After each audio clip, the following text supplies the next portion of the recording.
როდესაც სტეიქს წვავთ, ალბათ ყველას გვინახავს, რომ იქიდან გამოდის წითელი სითხე, რაც ბევრს გონია, რომ ეს არის სისხლი. რეალურად ეს ასე არ არის და ამ ვიდეოში გეტყვით, თუ რა არის ის სითხე, რომელსაც გამოყოფს სტეიკის შეწვის დროს. გამარჯობა, მე ირაკლი არაბული ვარ, სურსათის უნებლობის სპეციალისტი.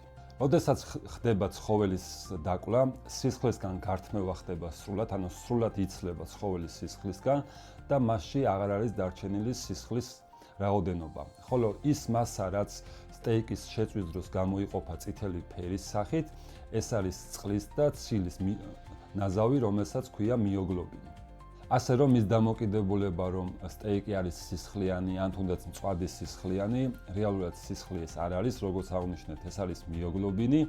ამიტომ, როდესაც სტეიქს შეწვავთ, არ შეგეშინდეთ და არ იფიქროთ, რომ ეს მისგან გამოყოფილი სითხე, ეს არის სისხლი. კიდევ ერთხელ აღნიშნავ, ეს არის მიოგლობინი, რომელიც არის, ასე ვთქვათ, ხორცის ბუნებრივი შემადგენელი ნაწილი. ასეთი ვიდეოსთვის დაალაიქეთ ეს ვიდეო და გამოიწერეთ ჩვენი სოციალური არხები, ხოლო სურსათის უნებლობის შესახებ კონსულტაციისთვის, სასპის სისტემის დანერგვისთვის და თანამშრომლების ტრენინგისთვის დაგვიკავშირდით მითითებულ ნომერზე.